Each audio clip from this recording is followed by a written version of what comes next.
Assalamualaikum warahmatullahi wabarakatuh. Ya, ya. Mari kita awali sharing pagi ini dengan baca basmalah. Bismillahirrahmanirrahim. Raditu billahi robba wa bil islami dina wa bi Muhammadin nabiyya wa rasulah. Rabbi zidni ilma wa jubni fahma. Bapak Ibu saudara yang saya hormati, ya.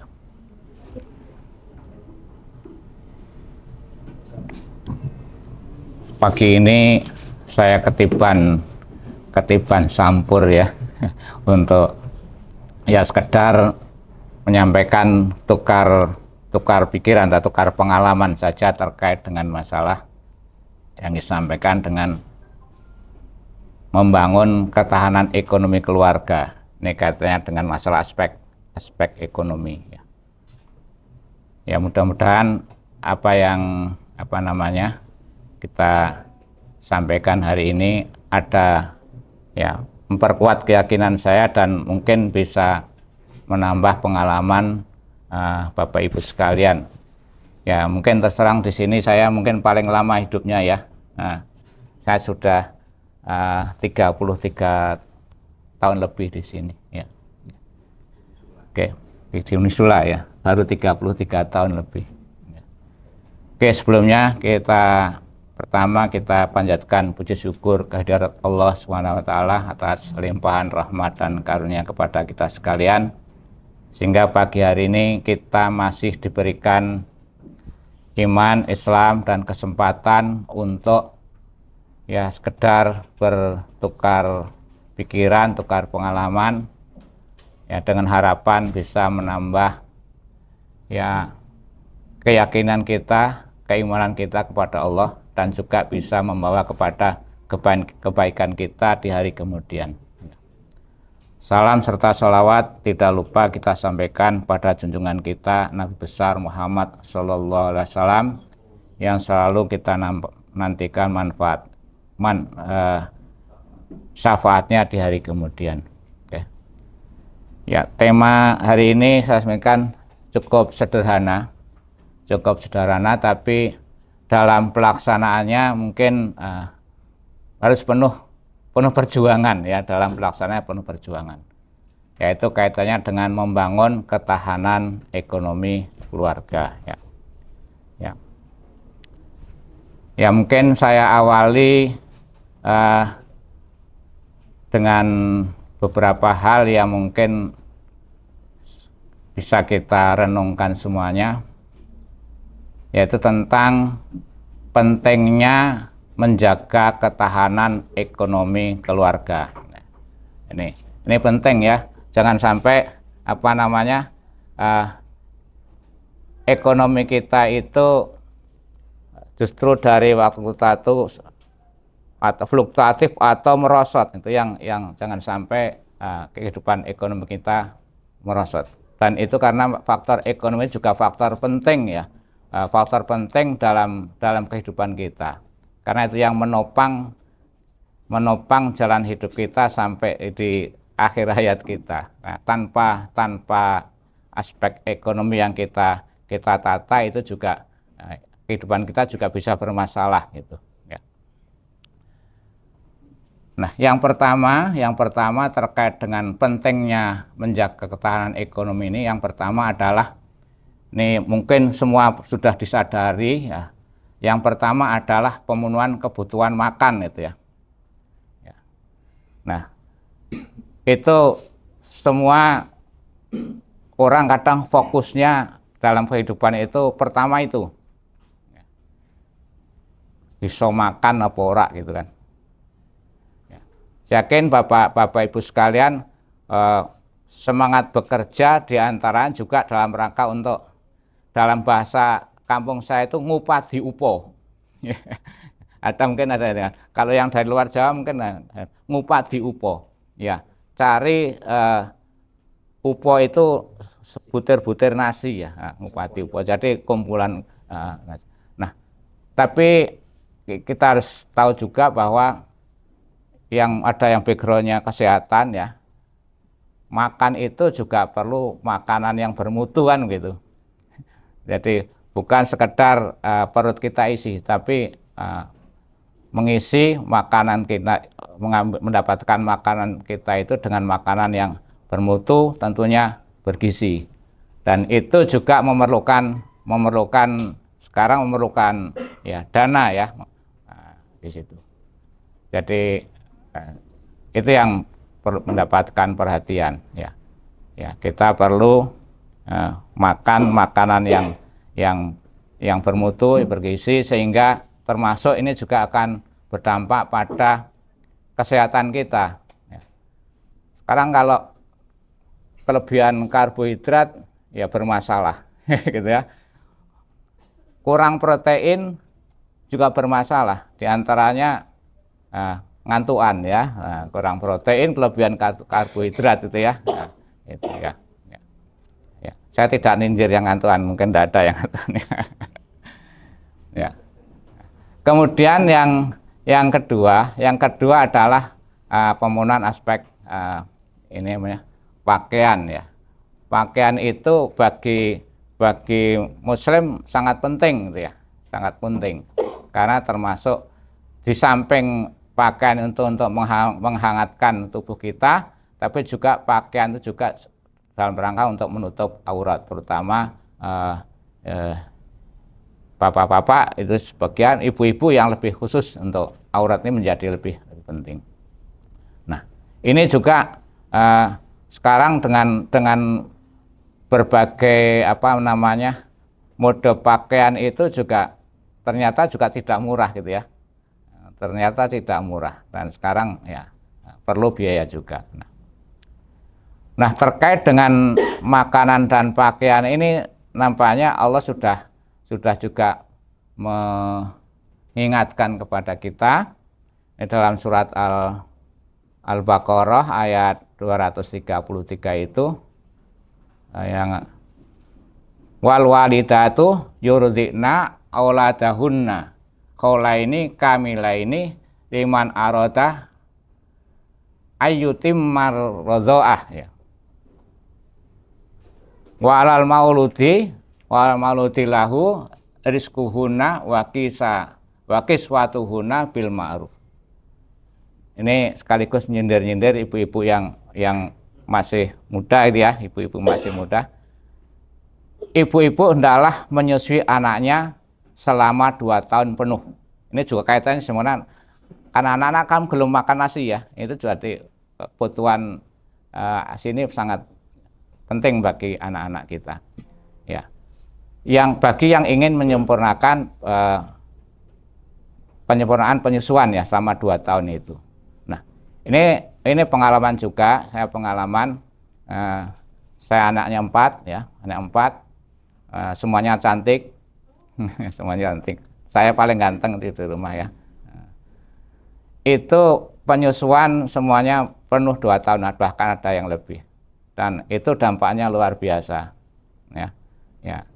Ya, aspek terutama termasuk aspek kesehatan dan aspek kecerdasan ini penting ya. Ini penting. Maka jangan susukan kepada yang lain gitu ya. Penuhi susu dari ibunya ini. Ini penting kaitan makanan. Nah, berikutnya kewajiban ayah menanggung makan dan pakaian mereka dengan cara yang patut. Nah, ini di samping ibu-ibu menyusui, bapak-bapak ini sudah bapak semua belum atau masih ada yang bujang? Nah, ya. Nah, ini yang masih bujang mempersiapkan ya, persiapkan ya. Jadi tanggung jawab makan, pakaian ya, dan semuanya itu ada pada ayah, berarti suami. Ya. Jadi posisi suami itu dalam keluarga sangat-sangat penting. Ya, bukan hanya menghasilkan anak gitu ya, tapi juga kaitannya dengan tanggung jawabnya memenuhi makanan dan pakaian ya, bahkan lebih lanjut lagi. Termasuk di sini nanti tempat tinggal, ya, tempat tinggal. Ya.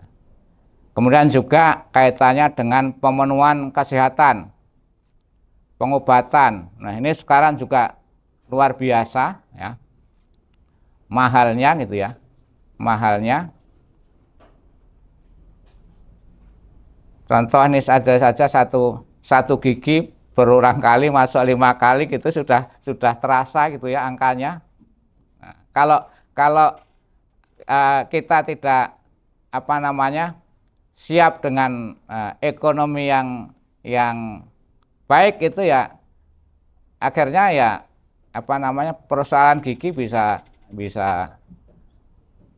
ya seadanya pengobatannya akhirnya nggak tuntas masalahnya semakin berkepanjangan. Belum aspek kesehatan yang lain ya mata macam-macam lagi telinga mahal juga ini ya sekarang masuk apalagi spesialis gitu ya. Ya ini luar biasa.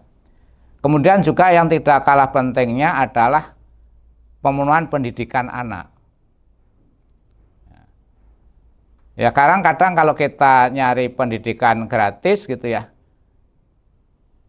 seperti itu gitu. Kadang kita kecewa gitu ya dengan pendidikan gratis itu. Nah, maka perlu ada tambahan biaya bagi kita untuk bisa menyekolahkan anak mendapatkan apa namanya pendidikan yang baik, terutama kaitannya dengan apa namanya akidah Islamiyah itu. Saya pengalaman saya dulu saya itu SD Islam. Terus kuliahnya melanjutkan SMP-nya di negeri gitu. Saya merasa nggak dapatkan apa-apa dari aspek agama. Selama 3 tahun blank itu nggak ada tambahan apapun. Karena yang pernah dapat di SMP itu sudah saya dapat di SD. Kan rugi seperti ini. Maka pendidikan agama ini, pendidikan anak menjadi penting, terutama aspek agama, ya, aspek akidah ini harus mendapatkan perhatian. Dan itu mau bio gitu ya, semuanya memerlukan biaya. Sekarang ya tuntutannya seperti itu. Nah, itu kaitannya dengan yang sifatnya umum-umum. Namun kadang ada yang kita lupakan dari aspek ekonomi itu. Kalau saya baca buku pelajaran fikih itu diantaranya aspek kekayaan, aspek harta itu berguna untuk juga kaitannya dengan kesempurnaan ibadah. Ya. Harta ini sebenarnya bukan tujuan bagi kita. Harta adalah sebagai wasilah al-hayah, sarana kehidupan dalam rangka untuk ibadah itu. Jadi kadang kita itu terjebak aspek ekonominya. Pokoknya saya sudah dapat kekayaan ini yang melimpah, tapi penggunaannya itu jadinya tidak jelas. Maka dalam konsep Islam, harta itu adalah sebagai wasilah, sebagai sarana untuk pengabdian kepada Allah. Semestinya semakin banyak harta kita, semakin luas kekayaan kita, menunjang semakin baik ibadah kita kepada Allah, semakin dekat kita kepada Allah. Itu yang penting sebenarnya. Kemudian juga harta kekayaan itu aspek ekonomi juga dalam rangka untuk menjaga dan meningkatkan iman dan takwa kita. Tidak banyak di antara saudara-saudara kita pindah iman karena persoalan ekonomi. Naudzubillah min dzalik ya. Nah, ini nampaknya termasuk Mas Hasan itu yang perjuangkan itu ya, kaitannya dengan aspek zakatnya itu ya, dalam rangka untuk juga membendung mereka-mereka yang miskin ini jangan sampai dilayani oleh agama yang lain sehingga mereka pindah keyakinan. Ini sangat merugikan. Ya. Kemudian yang penting juga nih kalau kita lihat juga ini dari pelajaran agama fikih itu, bahwa harta itu juga berguna untuk menyiapkan generasi yang akan datang. Ya. Jadi generasi yang akan datang itu mestilah yang kita harapkanlah generasi yang lebih baik dari kita gitu. Ya. Nah, ini tanpa ekonomi yang baik ya agak tertatih-tatih ya untuk mempersiapkan itu. Maka dengan ekonomi yang baik, insya Allah dengan kesadaran yang tinggi ya kaitannya dengan niat ibadah, niat kaitannya menjaga iman dan sebagainya, maka kita juga bisa mempersiapkan generasi anak-anak kita untuk menjadi generasi yang lebih baik dari kita. Nah, saya dulu ingat pesan ibu saya itu waktu yang saya ingat itu pesan-pesan masih waktu kecil malah ya. Kamu harus lebih baik dari orang tuamu. Itu hanya itu pesannya ya. Nah, itu yang kemudian ibu saya berusaha dengan keras untuk membekali saya dan saudara-saudara itu untuk ya mempersiapkan diri ya dengan belajar dan belajar. Nah, ini itu dari ibu saya bicara kenapa ibu, karena saya besar bersama dengan ibu, umur 7 tahun itu sudah ayah sudah tidak ada ya itu. Jadi besar dengan ibu, makanya mungkin banyak saya yang kaitannya dengan apa yang saya tiru dari sikap-sikap ibu saya ya, itu karena ya tiap harinya dengan ibu ya. Kemudian yang berikutnya, manfaat berikutnya adalah bekal mencari dan mengembangkan ilmu ya. Ini kekayaan kita kalau ada, kenapa tidak kita gunakan untuk mengembangkan ilmu kita. Sekarang sarana potensi-potensi untuk belajar, meningkatkan ilmu, meningkatkan ya baik ilmu umum maupun ilmu agama sangat luas ya. Maka ya perlu kita manfaatkan untuk itu. Kemudian yang berikutnya adalah ini juga kaitannya ternyata setelah saya pelajari juga ekonomi keluarga itu ternyata menjadi landasan membangun ekonomi masyarakat. Menjadi landasan membangun ekonomi negara. Jadi kuatnya ekonomi masyarakat di suatu negara itu akan tergantung pada kekuatan ekonomi keluarga. Jadi ini kunci. Jadi negara akan kemakmurannya akan baik kalau keluarga itu kemakmurannya baik. Ya. Nah ini penting ya. Jadi membangun keluarga sekaligus itu membangun ekonomi keluarga, sekaligus membangun ekonomi masyarakat, sekaligus itu membangun ekonomi negara. Nah, ya ini kaitannya dengan masalah pentingnya ya masalah ekonomi itu. Ya. Oke. Sekarang apa yang harus kita lakukan? Yang harus kita lakukan dalam rangka untuk mempertahankan atau mengembangkan, mengkuatkan ekonomi keluarga kita. Yang pertama adalah kita harus memiliki sumber pendapatan.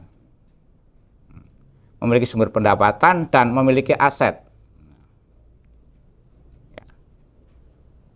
Ya, Bapak Ibu di sini semua sudah bekerja ya. Itu kan dalam rangka untuk memperoleh pendapatan, juga nanti mendapatkan aset. Ya. Dengan bekerja diharapkan kita kemudian memiliki kekayaan. Ya. Nah, ini yang cukup penting adalah tanggung jawab utamanya, ada tanggung jawab suami.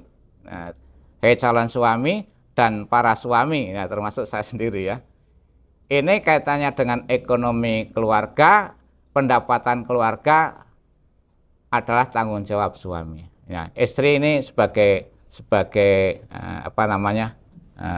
penguat aja ya, tanggung jawabnya pada suami. Ya.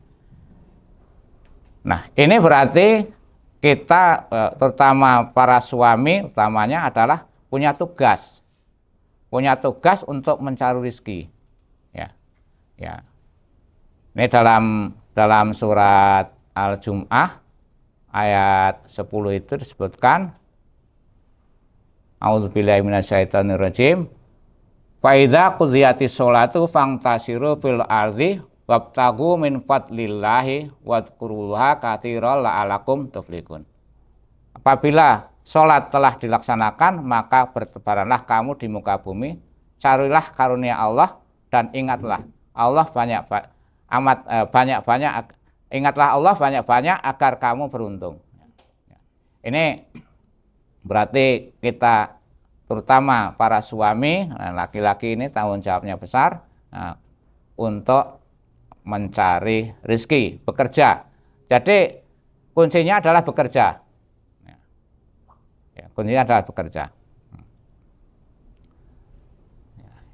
Ini sekarang disadari betul oleh semua orang bahwa bagaimana orang itu harus bekerja.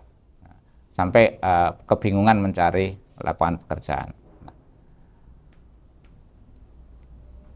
Nah, yang kedua apa yang dilakukan ini menurut saya penting, dan ini juga jadi pengalaman saya pribadi juga untuk menjaga ketahanan ekonomi keluarga itu yang sangat penting. Tadi sudah punya duit ya, sudah bekerja. Sekarang yang kedua itu adalah menjaga keseimbangan penerimaan dan pengeluaran.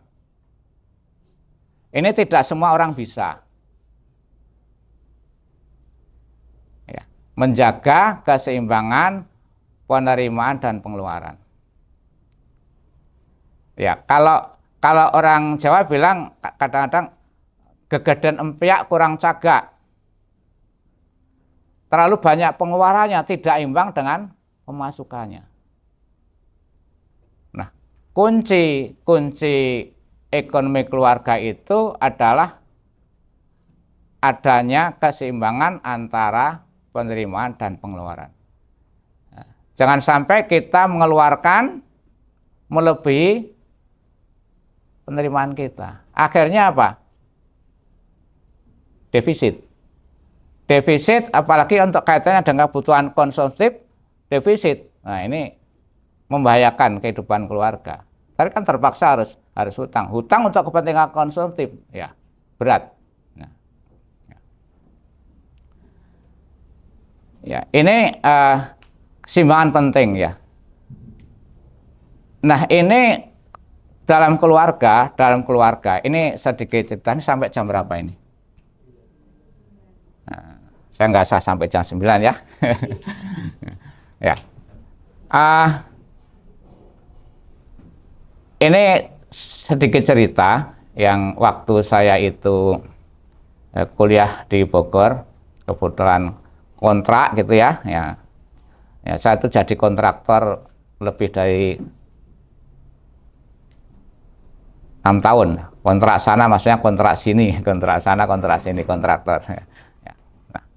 Nah, saya kebetulan tinggal di Bogor, juga kontrak rumah gitu ya, dengan ya kebetulan waktu itu tahun 93 sampai 96 itu ya subsidi untuk belajar juga sangat mepet gitu ya, sangat mepet. Nah, ini ada cerita yang menarik. Kemudian saya kontrak rumah berdampingan dengan orang asli sana yang punya rumah. Nah, sering istri itu ngobrol dengan istri sebelah, karena karena rumahnya kecil-kecil, kalau sore kadang pada ngumpul keluar gitu, ngumpulnya gak di teras masing-masing tapi keluar. Ini ya cerita bahwa keuangan keluarga itu selalu defisit ya, tetangga itu.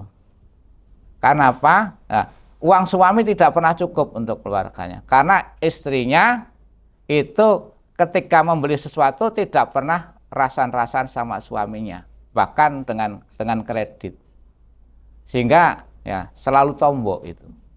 Nah, maka suami dan istri itu harus sinkron kaitannya dengan masa pengeluaran itu. Jangan sampai masing-masing diam-diam. Ya, kecuali kalau yang istri punya uang sendiri kerja ya, tapi itu pun harus dikomunikasikan sehingga ketika membeli sesuatu itu ya tidak bentrok kepentingannya di rumah. Akhirnya beli kursi, sang suami tidak cocok dengan kursi itu sudah jadi masalah. Beli TV diam-diam misalnya. Nah, ini nggak masalah. Padahal suami menjaga tidak beli TV misalnya ini agar anaknya tidak kokean nonton TV gitu ya. Nah, ini bisa jadi kalau tidak ada sinkronisasi bisa jadi padudon itu. Nah, ya. Ini kelihatannya sepele tapi bisa jadi masalah. Nah, tadi yang terkait dengan tadi yang lebih bermasalah lagi ketika kemudian keuangan defisit. Ya, ngertinya suami sudah kasihkan uang saja kepada istri gitu ya. Kepada istri cukup ini untuk kepentingan. Ternyata nggak cukup. Ya, karena kredit macam-macam gitu. Nah, ini bisa menimbulkan guncangan. Nah, kalau sudah defisit itu ya masalahnya akan besar. Maka kunci lagi untuk defisit ya akhirnya utang. Nah, ini berikutnya ya. Ini disinggung kaitan dengan menjaga keseimbangan ini sudah diingatkan kepada Allah tapi tidak persis seperti ini bahwa wahai anak cucu Adam, pakailah pakaianmu yang bagus-bagus pada setiap memasuki masjid. Makan dan minumlah, tetapi jangan berlebihan. Nah, sungguh Allah tidak menyukai orang yang berlebihan. Ya, ini artinya kaitannya dengan ya kita cukup-cukup sajalah, jangan melebihi, termasuk tadi menjaga keseimbangan tadi, jangan melebihkan pengeluaran kita apalagi untuk hal-hal yang tidak perlu. Kadang kita itu mengeluarkan sesuatu itu berdasarkan keinginan, bukan berdasarkan kebutuhan. Nah, pengendalian pengeluaran itu mestinya berdasarkan apa yang dibutuhkan, bukan apa yang diinginkan. Kadang sesuatu yang diinginkan belum tentu suatu kebutuhan yang mendesak. Nah, ini menjadi penting. Ya. Maka suami istri ya perlu koordinasi. Mau beli ini itu sesuatu yang dibutuhkan atau hanya keinginan untuk, termasuk kadang orang jaga gengsi, tetangganya punya, kita ingin punya. Nah, ya. Ini jadi persoalan juga. Ya. Tetangganya beli motor baru, mikir motor baru, padahal belum tentu kebutuhan kita. Ya. Kemudian juga diingatkan dalam surat Al-Furqan ayat 67 ya. Waladzina idza anfaqu am yusrifu walam takturu wa kana baina dzalika qawama. Dan termasuk hamba-hamba Tuhan yang Maha Pengasih adalah orang yang apabila menginfakkan hartanya mereka tidak berlebihan dan tidak pula kikir. Ya. Di antara keduanya secara wajar. Ini kaitannya dengan mengeluarkan infak pun kita harus ngukur ya, tidak berlebihan ya. Sehingga mengguncangkan ekonomi keluarga. Kemudian yang penting juga di sini, ini juga jadi pengalaman saya, itulah yang selama saya berkeluarga termasuk yang saya jaga adalah menjaga keseimbangan ya, pengeluaran dan pendapatan dan pengeluaran. Ya, kita upayakan berapapun hasil kita itu punya saldo. Itu penting ya. Karena ada hal yang kita tidak tahu ke depan. Ada kemungkinan tiba-tiba ya, karena sakit tiba-tiba kebutuhan yang lain gitu ya, ini. Dan kita harus berpikir positif kepada Allah ya. Ya. Jaga itu ya, keseimbangan. Dan yakin bahwa itu berapapun penghasilan kita, insya Allah Allah akan menutupi kecukupan kita. Dan dalam pengalaman saya, ini pengalaman pribadi, ya dengan yang saya terima saya hanya bekerja di Nusa ini ya, saya tidak bekerja lain. Itu alhamdulillah ya bisa. Dan ternyata Allah memberikan rezeki itu sesuai dengan keperluannya. Ketika anak saya sudah kuliah, ya ada rezeki kaitannya diantaranya ada peningkatan pendapatan kita gitu. Nah, sehingga tadi surplus itu tetap terjaga, mengendalikan yang jelas, ya menjaga keseimbangan itu. Nah, yang ketiga ini yang terakhir ini juga berat, ini juga yang berat, ini juga berat, adalah menjauhkan dari hutang, ya, menjauhkan dari hutang. Ya. Nah, jadi manajemennya adalah ya hutang itu boleh ya, hutang itu boleh. Tetapi ketika kita hutang itu melebihi kemampuan bayar kita, hutang melebihi kemampuan bayar itu juga jadi persoalan. Akhirnya kita akan gali lubang tutup lubang.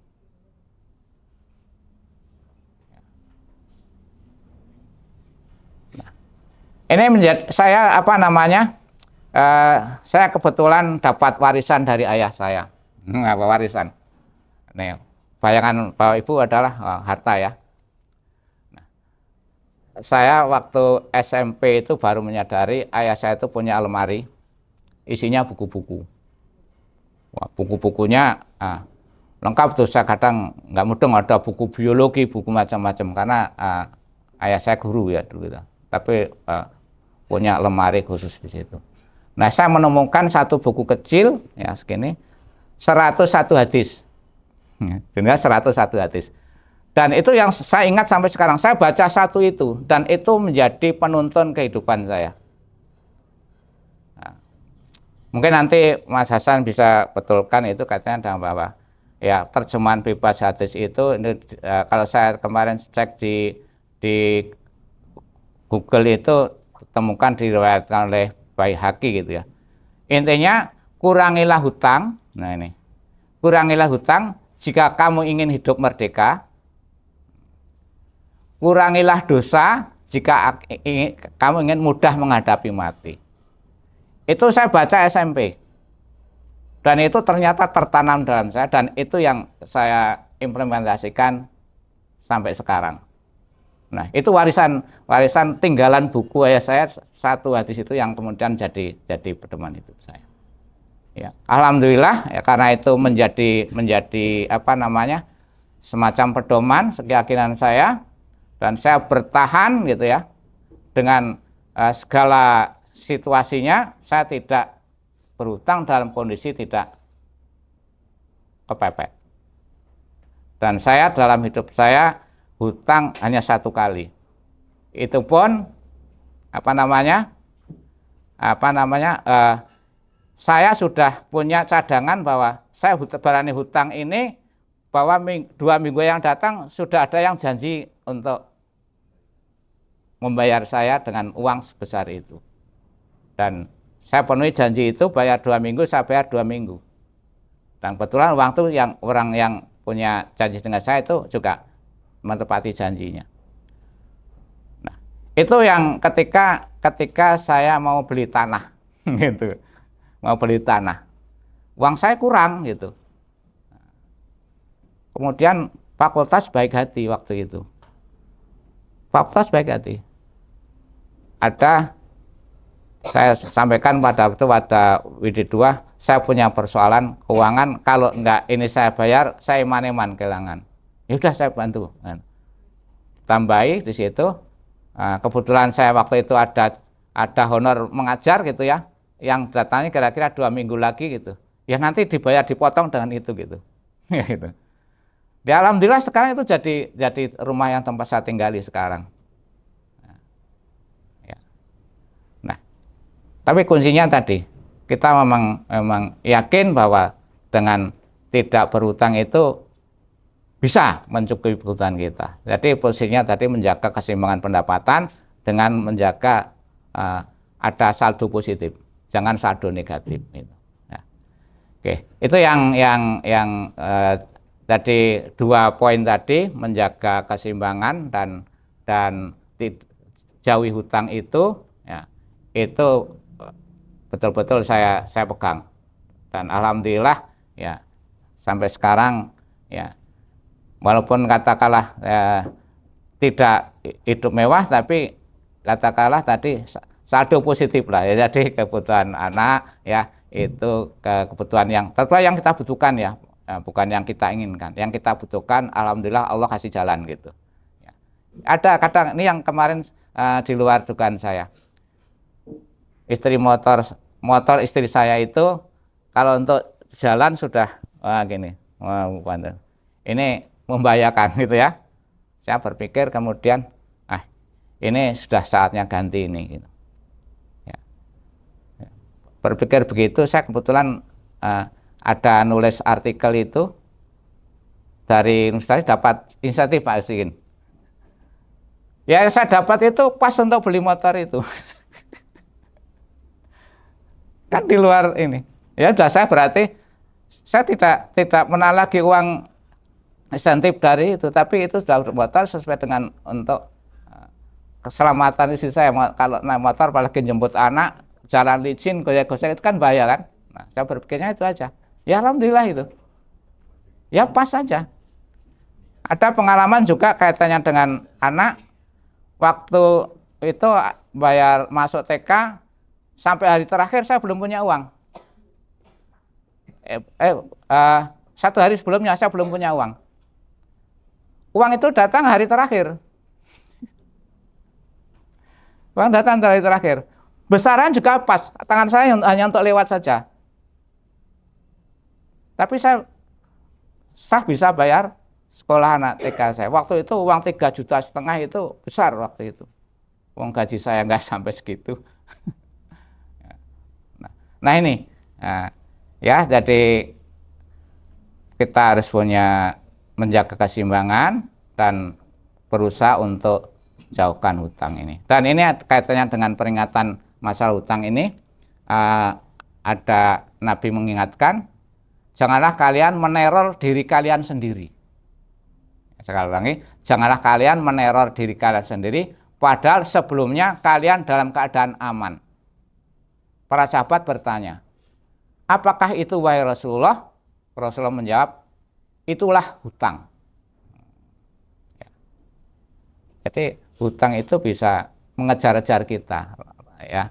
Kita bekerja gini, gaji sakmene, utangku sakmene, nguturane sakmene, jadi dalam pikiran itu ada terus, jadi terteror kita. Dan itu kalau siang bekerja, wah ini paling bayar utang. Malam tidak bisa tidur. Akhirnya mikir kan, akhirnya paginya loyo. Nah, produktivitas turun. Nah, itu kalau kajian ekonominya diantaranya begitu. Nah, produktivitas turun. Nah, akhirnya produktivitas turun dipaitu oleh bosnya kan. Kamu kok kinerjanya begini, akhirnya digeser. Nah, itu. Belum tuntas lagi pikirannya, akhirnya berpikir negatif. Nggak muncul niat buruknya. Akhirnya ya muncul yang korupsi dan sebagainya itu. Ini dampaknya luas ya. Kemudian hadis yang lain di sini dari Abu Hurairah radhiyallahu anhu, Rasulullah sallallahu alaihi wasallam bersabda, roh seseorang mukmin yang terkatung-katung karena hutangnya sampai hutangnya sudah dilunasi. Ya. Artinya kalau sampai mati ya hutang belum terlunasi, ya itu yang kita hadapi.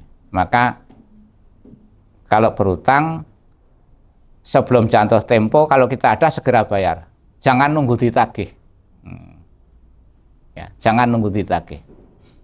Selamatkan keluarga kita dari hal yang demikian. Nah itu Bapak Ibu sekalian yang bisa saya sampaikan. Ini tukar pengalaman saja, saya tidak menggurui ya, hanya tukar pengalaman, dan itu yang berdasarkan warisan ayah saya itu berupa satu hadis itu saya implementasikan, dan juga pengalaman pengalaman pribadi terkait dengan menjaga keseimbangan itu, dan ternyata banyak disampaikan oleh para ustadz, termasuk tadi menjaga keseimbangan tadi penting. Ya. Jangan sampai pengeluaran kita melebihi kemampuan kita. Ya. Itu berat memang, itu berat. Ya, berat. Tapi insya Allah lah, yakin sampai pada saatnya Allah akan memberikan ya kecukupan yang memadai pada kita. Ya, karena kadang-kadang ada rezeki yang tidak disangka-sangka. Itu yang penting. Saya yakin Allah akan memberikan rezeki yang saat kita membutuhkan, ya. Nah, walaupun kadang kita tidak memperkirakannya. Ya. Demikian Bapak Ibu sekalian, mudah-mudahan ini mengingatkan kembali, memperteguh keyakinan saya terkait dengan masalah itu, dan barangkali ada manfaatnya untuk panjenengan semua. Ya. Bila taufiq wal hidayah. Assalamualaikum warahmatullahi wabarakatuh. Ya. Ya. Kita akhiri dengan doa. Ya. Bismillahirrahmanirrahim. Subhanakallahumma wa bihamdika asyhadu an la ilaha illa anta astaghfiruka wa atubu ilaik. Ya. Assalamualaikum warahmatullahi wabarakatuh.